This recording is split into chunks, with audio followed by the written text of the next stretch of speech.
विनावधीतमस्तु मा विद्विषावहै। ओम शांति शांति शांति। हे ईश्वर, हम यह पठन पाठन आपको प्राप्त करने और कराने के लिए साधन के रूप में करने जा रहे हैं। इस कर्म को और इसके कर्म फल को भी आपको अर्पित करते हैं। ओम शांति शांति शांति। सबको सादर नमस्ते जी। तो हमारा वैशेषिक दर्शन का अंतिम अध्याय चल रहा है, जिसमें 10वें अध्याय का जो अंतिम अध्याय है उसमें प्रथम आहनिक हमारा पूरा हो चुका है। अब द्वितीय आहनिक आरंभ होने वाला है। ठीक है ना। तो जो 10वां अध्याय है इसका सार क्या निकला प्रथम आहनिक का, कि जो सुख दुख है और ज्ञान गुण है ये भिन्न भिन्न है। सुख दुख भी गुण है, ज्ञान भी गुण है, लेकिन ज्ञान अलग है और सुख दुख क्या है जी, अलग है। तो ज्ञान क्या है, कारण है, और सुख दुख दोनों क्या हैं, कार्य हैं। ये हमने पढ़ा था। अब ये हो गया विषय। अब शुरू हो रहा है कारण की परीक्षा द्वितीय आहनिक में। ठीक है ना। तो कारण के सब संबंध में अब हम पढ़ेंगे। तो देखो सूत्र क्या कह रहा है। सूत्र पहले बोलिए।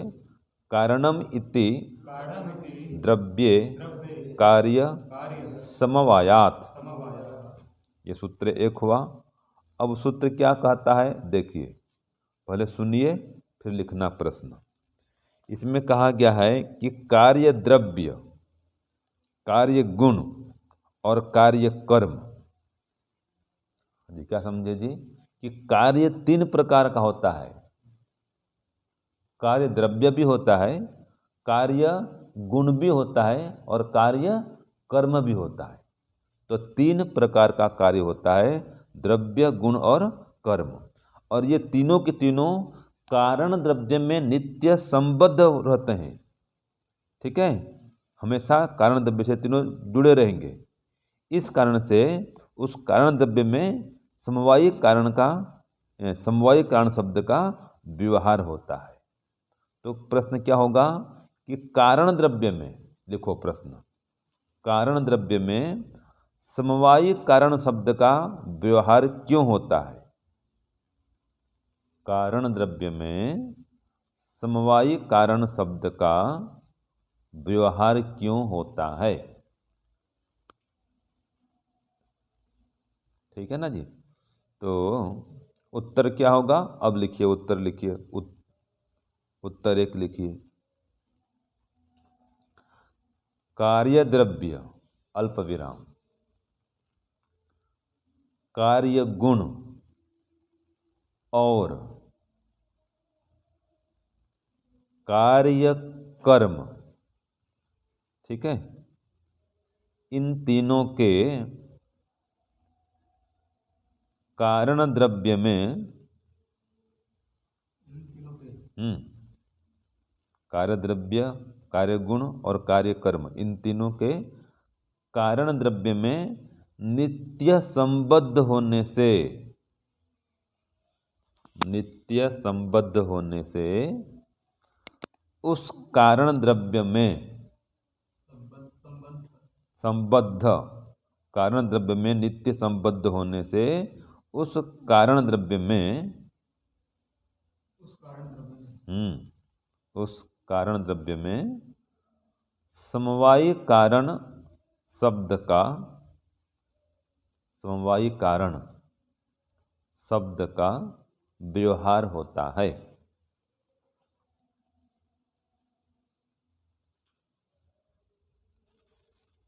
ठीक है। तो क्या समझे इसमें कि जो कारण द्रव्य होता है ना जी, उस कारण द्रव्य को समवायी कारण भी कहते हैं। क्यों कहते हैं? क्योंकि ये जो कार्य द्रव्य है या कोई कार्य गुण है या कार्य कर्म है, ये सभी उसमें नित्य संबद्ध रहते हैं, जुड़े रहते हैं। जो कारण द्रव्य है उसमें जुड़े रहेंगे ना जी। कोई भी कार्य पदार्थ कहाँ रहेगा जी संतोष जी? कोई भी जगत में रहेगा। हाँ, कारण द्रव्य में रहेगा, कारण द्रव्य में। ऐसे कोई कर्म होगा वो कहाँ रहेगा? कारण में। और कोई गुण है वो कहाँ रहेगा? कारण में। तो कार्य गुण हो चाहे कार्य कर्म हो चाहे कार्य द्रव्य हो, वो तीनों कारण द्रव्य में ही संबद्ध रहते हैं।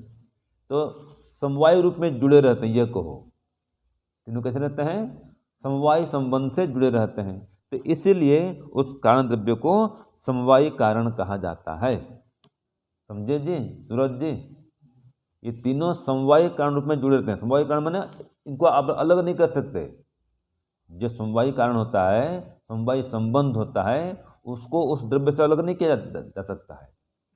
जैसे कि ये वस्त्र है, इस वस्त्र में धागे जुड़े हुए हैं, समवायी संबंध से जुड़े हुए हैं। तो जो इसके धागे हैं वो क्या हुए?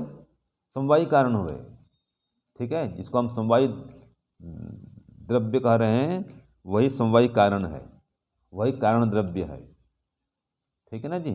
तो ये कारण द्रव्य में ही समवायी कारण शब्द का प्रयोग होता है, क्योंकि उसमें तीनों नित्य जुड़े रहते हैं। द्रव्य भी, गुण भी और कर्म भी, तीनों से कारण में ही जुड़े रहते हैं। इसलिए ये कारण द्रव्य को क्या कहते हैं? क्या कहते हैं जी? समवायी कारण कहते हैं। किसको कहते हैं?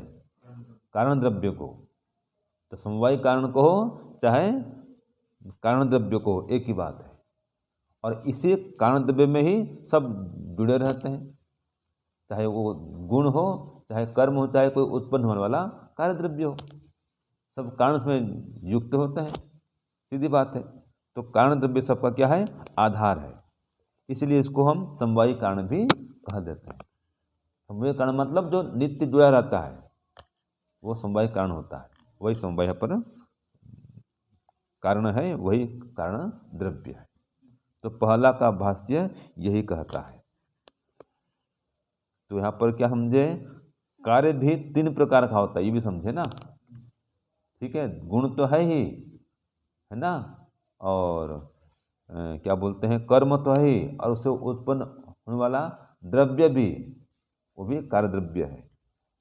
तो वो सब के सब कार्य कहलाते हैं, द्रव्य भी, गुण भी और कर्म भी। तो ये सूत्र एक हुआ। अब वो सूत्र दो देखिए। सूत्र दो में क्या कहा गया है? पढ़िए। संयोगात्वा, ये सूत्र है जी। अब इसमें यह कहा है कि अवयवों के संयोग से तंतु आदि द्रव्य, वस्त्र आदि कार्य द्रव्य का समवायी कारण होता है। क्या समझे इसमें? कि तंतु आदि द्रव्य, वस्त्र आदि कार्य द्रव्य का समवायी कारण क्यों होता है, ये प्रश्न हुआ। ठीक है, तो समझ में आ जाएगा। लिखो, तंतु आदि द्रव्य माने कि कारण द्रव्य। ठीक है ना? हाँ, तंतु आदि द्रव्य ब्रैकेट में कर सकते हैं कारण द्रव्य, वस्त्र आदि कार्य द्रव्य का, वस्त्र आदि कार्य द्रव्य का समवायी कारण क्यों होता है? समवायी कारण क्यों होता है? तो इतना ही करो, तंतु आदि द्रव्य करो। ठीक है ना? तंतु आदि द्रव्य, वस्त्र आदि कार्य द्रव्य का समवायी कारण क्यों होता है? ठीक है ना? तो उत्तर लिखो, अवयवों के संयोग होने से। ठीक है, मतलब अवयवों में भी कहते हैं, अवयवों में जो कारण द्रव्य है ना उनकी चर्चा हो रही है। तो उन अवयवों में संयोग होने से अवयवों के करो चाहे अवयवों में करो, एक ही अर्थ निकलेगा। तो उनमें संयोग होने से भी तंतु आदि द्रव्य, तंतु आदि द्रव्य, वस्त्र आदि कार्यद्रव्य का, वस्त्र आदि कार्यद्रव्य का समवायी कारण होता है।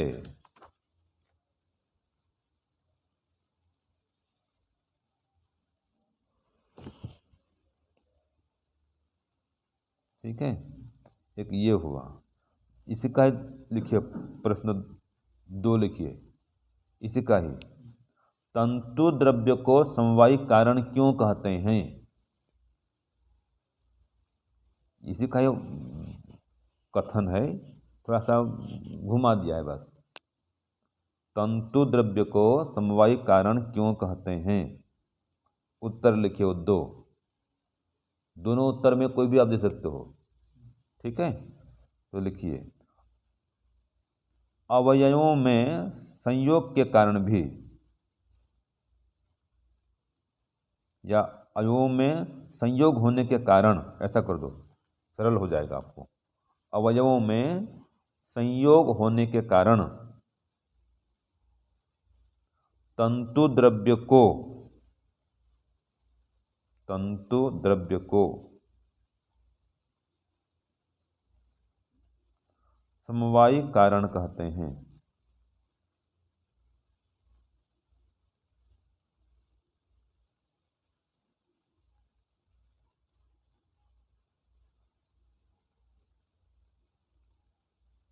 ठीक है, अब देखो यहाँ पर वा शब्द है ना, जो वा, संयोगात वा, इसलिए उसको भी लिखना पड़ता था।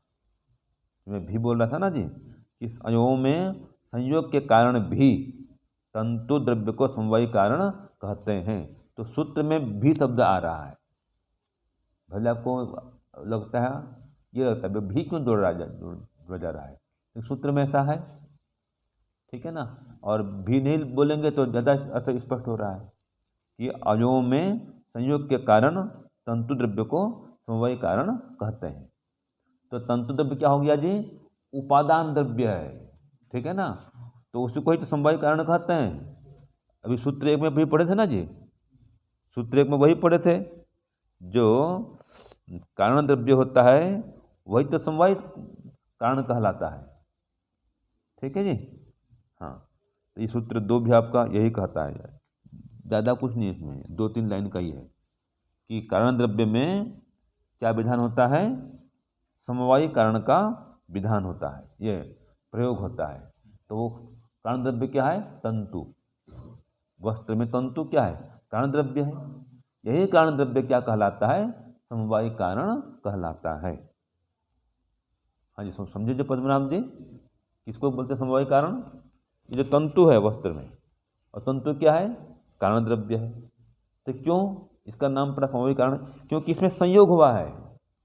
इन तंतुओं में क्या है? अवयवों में संयोग तो है। जितने तंतु हैं आपस में, इसमें अलग अलग अवयव हैं, और इनमें क्या है? संयोग हुआ है।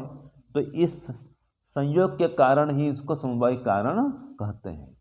समवाय का मतलब ही है संयोग, जो आपस में जुड़े रहते हैं वही समवाय संबंध कहलाते हैं।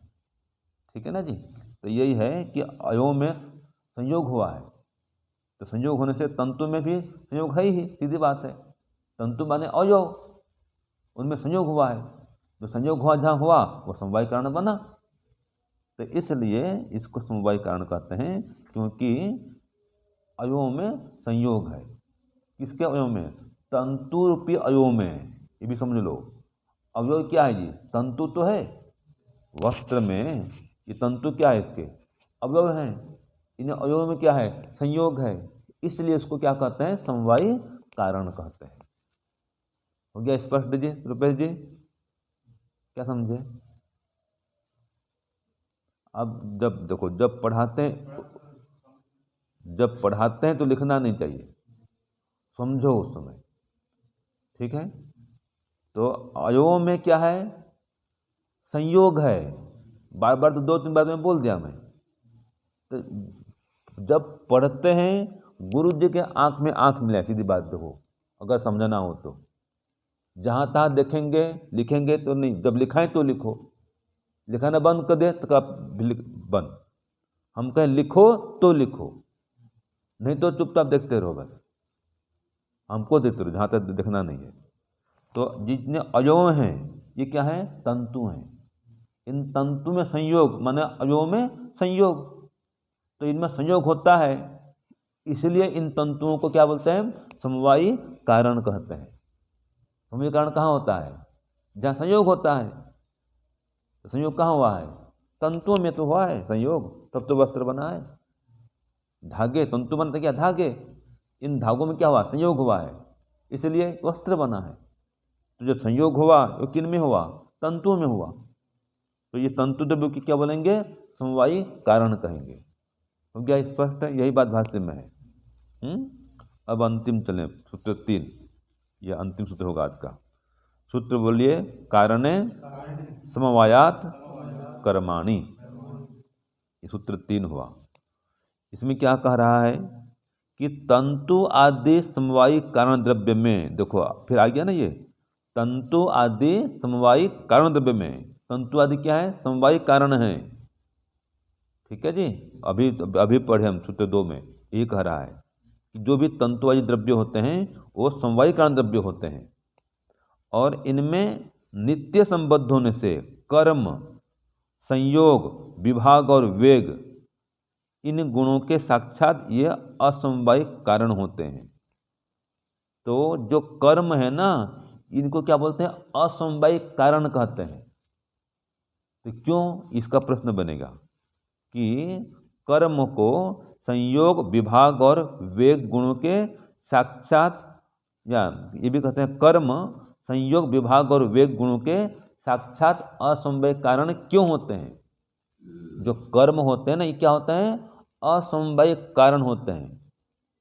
किनके? संयोग, विभाग और वेग गुणों के। तो लिखो प्रश्न भी, लिखिए कर्म, अल्प विराम दे दो या डैश लगा दो, ठीक है ना जी। संयोग, विभाग और वेग गुणों के, है ना। कर्म मतलब जो कर्म हैं वे, ठीक है ना, जो कर्म हैं वे संयोग, विभाग और वेग गुणों के साक्षात असमवायी कारण क्यों होते हैं?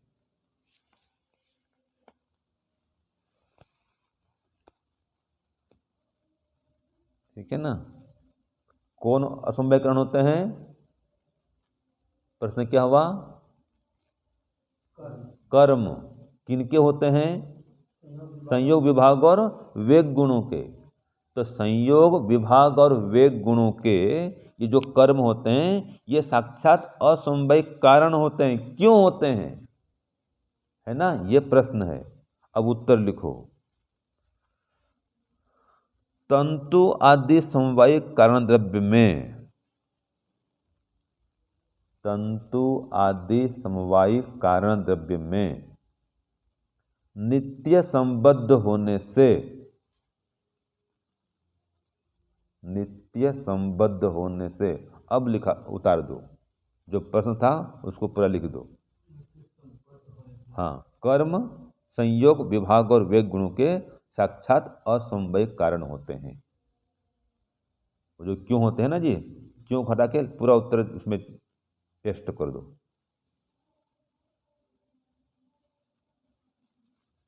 तो क्या समझे? जो तंतु आदि समवायी कारण द्रव्य होते हैं ना, इनमें ये कर्म नित्य संबद्ध होते हैं। ये पहले भी हम पढ़े थे।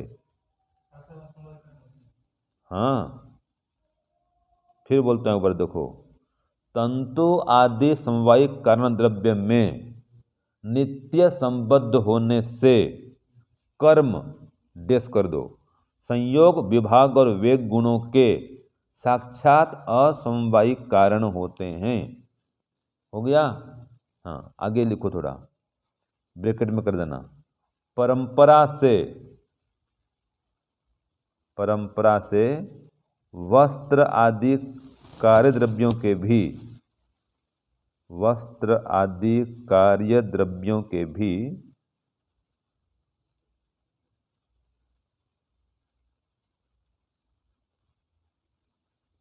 कर्म असमवाय कारण होते हैं।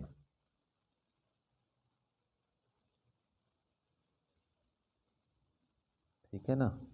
तो ये जो वस्त्र का निर्माण हुआ है ये पूरा हो गया, इसमें असमवाय कारण क्या है? कर्म, जो बुनते हैं ना, ये जो बुनाई क्रिया है ये कर्म ही क्या है?